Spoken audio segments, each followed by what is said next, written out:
Amkafalina tranoray tompo lasy tompo vavy no hitsidina tokantranonao amin'izao alahady fa folon'ny volana janoary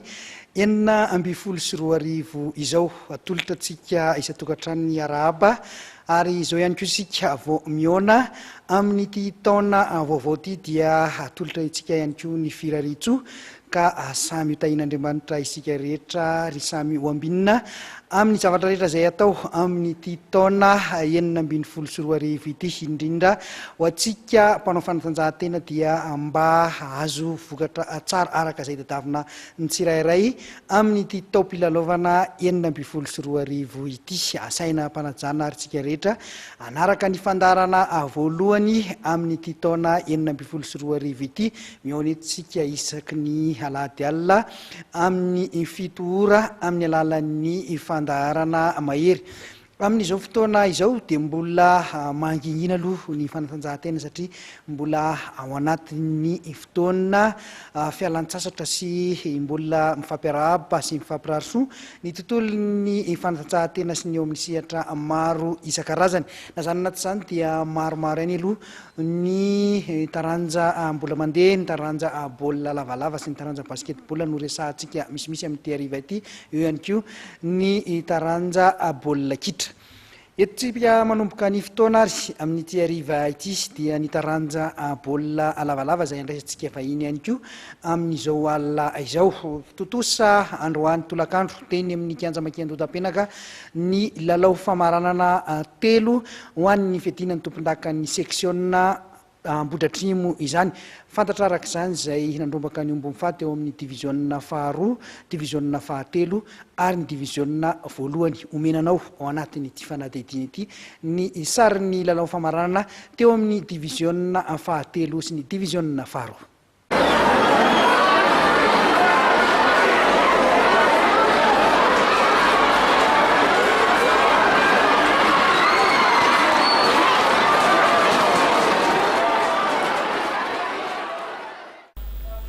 Ny ekipan'ny Black Rose avy etsy atao madinika manao akanjo fotsy amin'ny sary ny voahositra ho tompon-dakan'ny seksiona Ambohidratrimo Sokajy divizionna fahatelo. Resin'ny Black Rose tamin'ny isa 3-20 teto ny FTLM Andotam-penaka manao akanjo maitso amin'ny sary. Mendrika ny lalao famaranana tokoa raha ny lalao nasehon'ny rotota tamin'ity androany ity.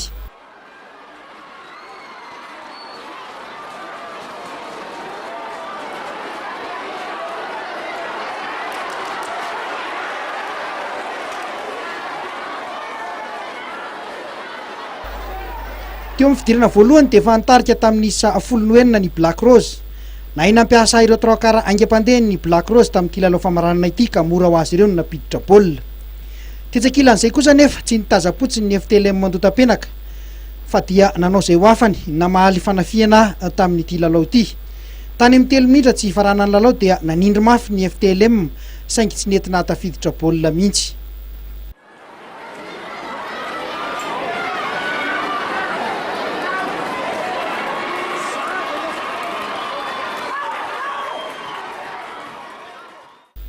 Tsara ny fiarovan-tenan'ny Black Rose ka ain'izy ireo no niaro ny tombony isa-kely azony ka nandrombahan'ny ombony fata amin'ity lalao famaranana ity. Tafakatra ilalao ao amin'ny divizionna faharoa zany ny rotota amin'ny taom-pilalaovana 2024.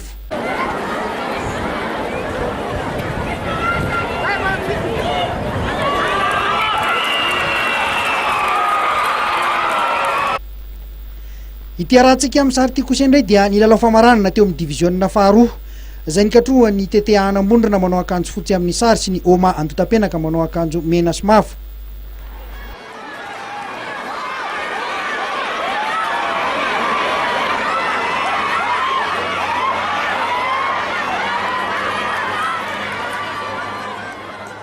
Norombahan'ny TT Anambondrona ny omby mifaha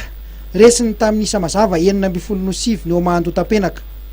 Nanatombo teo amin'ny lafin'ny teknika sy ny tanjaka ary zareo avy etsy Ambondrona tamin'ity lalao famaranana ity. Vao nanomboka 10 minitra ny lalao dia efa nitarika tamin'ny isa 10 ny ohatra zareo Ambondrona.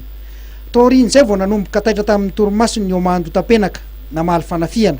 Nanohatra ihany ny Oma Andotam-penaka tamin'ity lalao famaranana ity saingy mpilalao efa vokotra kevany ankamaroan'ny mpilalao an'ny TT Anambondrona ka mora foana ho azy ireo no nibatany omby mifaha.